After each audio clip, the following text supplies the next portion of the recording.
Quand vous arrosez vos plantes sous serre, êtes-vous vraiment certain de bien faire?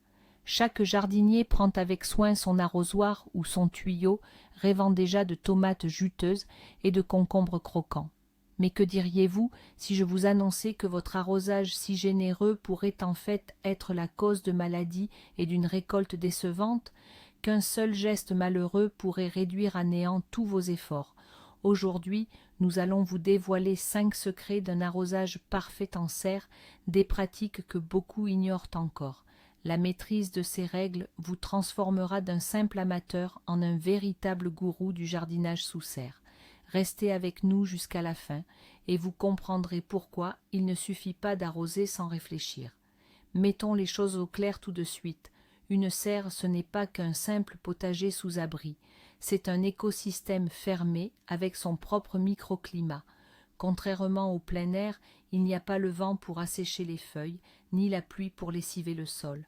La moindre de vos erreurs y est amplifiée, car l'humidité et la température peuvent vous jouer de mauvais tours.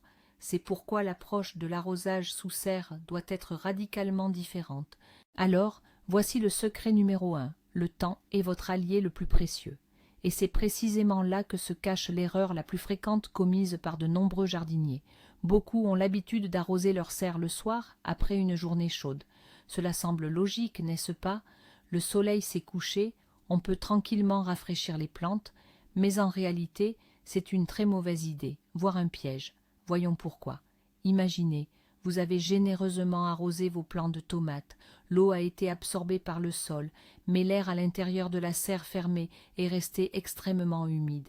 La nuit, les portes et les lucarnes sont généralement fermées et la circulation de l'air est quasi inexistante. La température chute. Quel est le résultat des conditions idéales pour le développement des champignons? Une humidité élevée, l'absence d'aération et la fraîcheur nocturne. C'est un véritable paradis pour le mildiou et l'oïdium. Vous créez littéralement un incubateur pour eux de vos propres mains. Les plantes passent toute la nuit les pieds mouillés et baignent dans cette humidité, devenant une proie facile pour les maladies. Et au matin, vous risquez de découvrir avec surprise les premières taches indésirables sur les feuilles. Maintenant, voyons ce qui se passe avec l'arrosage matinal. Vous offrez à vos plantes un véritable coup de fouet pour toute la journée. Elles reçoivent l'humidité dont elles ont besoin juste avant que le soleil ne commence à taper fort. Les racines absorbent activement l'eau pour affronter sereinement la chaleur de la journée. Toute l'humidité excédentaire sur la surface du sol ou des feuilles, si elle s'y est déposée accidentellement, a le temps de s'évaporer rapidement sous les rayons du soleil matinal et grâce à l'aération diurne. Pas de stagnation, aucun risque. Tout est simple et sûr. Alors, retenez bien la règle d'or. Le meilleur arrosage pour votre serre, c'est l'arrosage du matin. Point final. Passons maintenant à la deuxième règle, un aspect auquel la plupart des gens ne pensent même pas, la température de l'eau. Vous ne vous jetez pas sous une douche glacée sans y être préparé, n'est-ce pas? Eh bien, vos plantes non plus n'apprécient guère un tel traitement extrême. Arroser avec de l'eau glacée, directement puisée d'un puits ou d'un forage, représente un stress considérable pour le système racinaire. Imaginez un peu. Dans votre serre, le sol a atteint une température agréable, autour de 20-25 degrés. Les racines sont alors à leur aise, elles travaillent activement et absorbent les nutriments.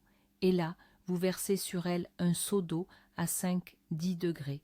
Que se passe-t-il? C'est un véritable choc. Sous l'effet de ce choc thermique, les fines radicelles absorbantes se tétanisent et cessent tout simplement de fonctionner. La plante entre en quelque sorte en léthargie. Elle ne peut plus absorber ni l'eau ni les nutriments du sol, même si ceux-ci y sont présents en abondance. Sa croissance ralentit, les jeunes fruits peuvent tomber, et la plante elle-même devient plus vulnérable aux maladies. Un arrosage régulier à l'eau froide est un moyen garanti d'affaiblir vos plantations et de compromettre une bonne récolte. Alors, quelle est la solution? Elle est on ne peut plus simple. Placez une grande barrique ou un tonneau, de préférence de couleur foncée, pour qu'elle capte mieux la chaleur du soleil, soit directement dans votre serre, soit à proximité. Remplissez-la d'eau à l'avance. En une journée, l'eau aura le temps de se réchauffer et d'atteindre la température ambiante. Un tel arrosage sera pour vos plantes comme une pluie d'été douce et bienfaisante. Elles recevront l'eau dont elles ont besoin sans aucun stress et vous obtiendrez en retour des plants robustes et un excellent rendement. La troisième clé du succès, qui bat en brèche le mythe populaire du « plus on en fait, mieux c'est », réside dans la bonne fréquence d'arrosage.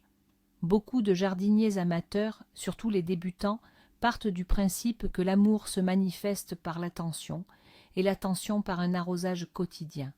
Hélas, ce surarrosage conduit souvent à des résultats désastreux. Retenez ceci, sous serre, l'humidité s'évapore beaucoup plus lentement qu'en pleine terre. Un sol constamment humide n'est pas un bienfait, mais une menace directe. Premièrement, un excès d'humidité chasse l'oxygène du sol, pourtant vital pour la respiration des racines. Sans oxygène, les racines commencent littéralement à suffoquer et à mourir. C'est ce qu'on appelle la pourriture des racines. La plante s'affaiblit, jaunit, et il devient alors très difficile de la sauver. Deuxièmement, une surface du sol constamment humide est un endroit idéal pour la prolifération des moucherons et le développement de la moisissure. Alors, comment savoir quand arroser?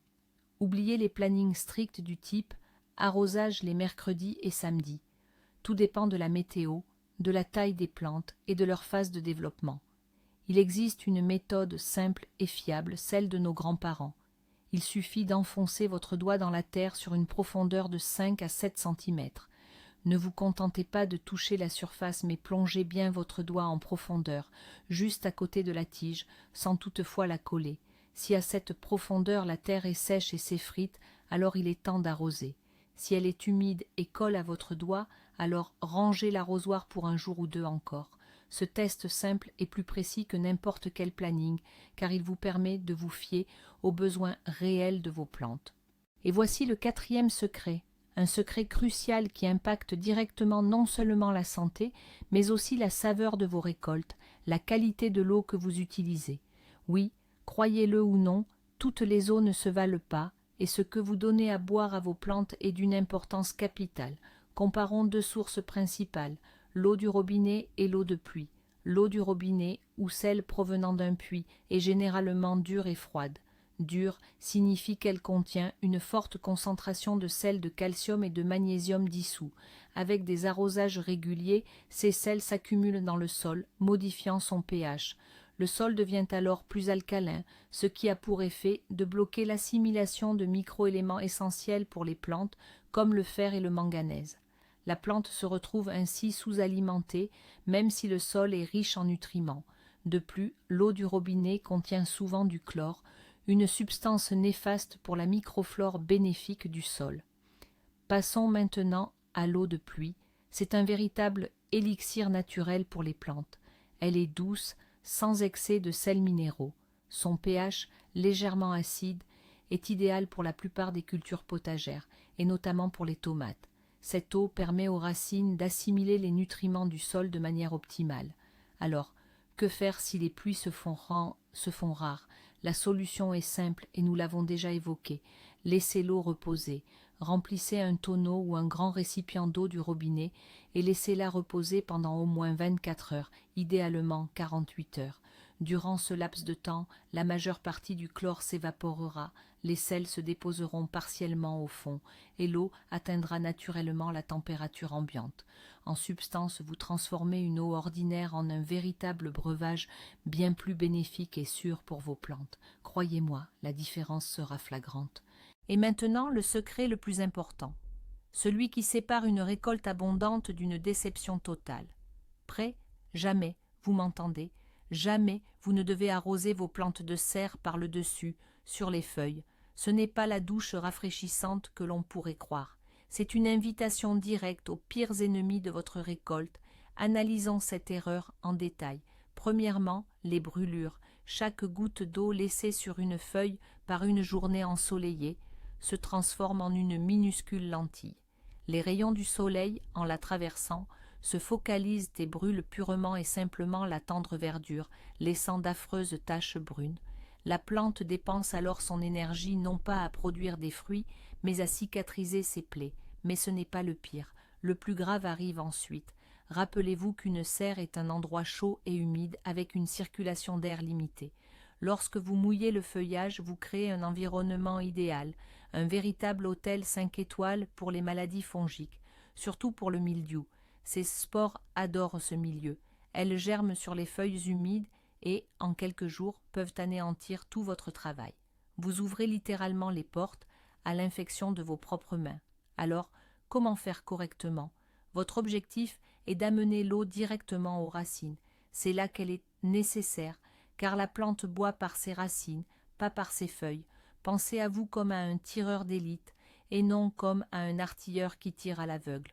Votre cible, c'est la zone racinaire. Utilisez des arrosoirs à bec long, des systèmes d'irrigation au goutte à goutte, ou versez simplement l'eau avec précaution dans une cuvette préalablement formée autour de la tige. Croyez-moi, vos tomates et vos concombres vous remercieront chaleureusement pour cette attention ciblée par une récolte juteuse et saine. Et maintenant le secret capital, celui qui fait toute la différence entre une récolte abondante et une déception totale. Prêt, surtout ne jamais, au grand jamais, arroser vos plantes de serre par le dessus sur les feuilles. Loin d'être une douche rafraîchissante, c'est une porte ouverte aux maladies. Chaque goutte d'eau qui reste sur une feuille dans la serre se transforme en une minuscule loupe sous le soleil, causant des brûlures. Mais ce qui est encore pire, c'est que dans ces conditions d'humidité et de chaleur constante, vous créez l'environnement idéal pour le développement des maladies fongiques, en particulier du terrible mildiou. Vous leur offrez littéralement des conditions paradisiaques pour prospérer. Votre but est d'amener l'eau directement aux racines, là où elle est vraiment utile. Pensez à vous comme à un tireur d'élite, pas comme à un artilleur. Votre cible, c'est la racine, pas toute la zone alentour. Utilisez des arrosoirs à long bec, des systèmes d'irrigation au goutte à goutte, ou versez simplement l'eau délicatement dans la cuvette au pied de la plante. Croyez-moi, vos tomates et vos concombres vous diront un grand merci en vous offrant une récolte généreuse, juteuse et saine. Alors, récapitulons.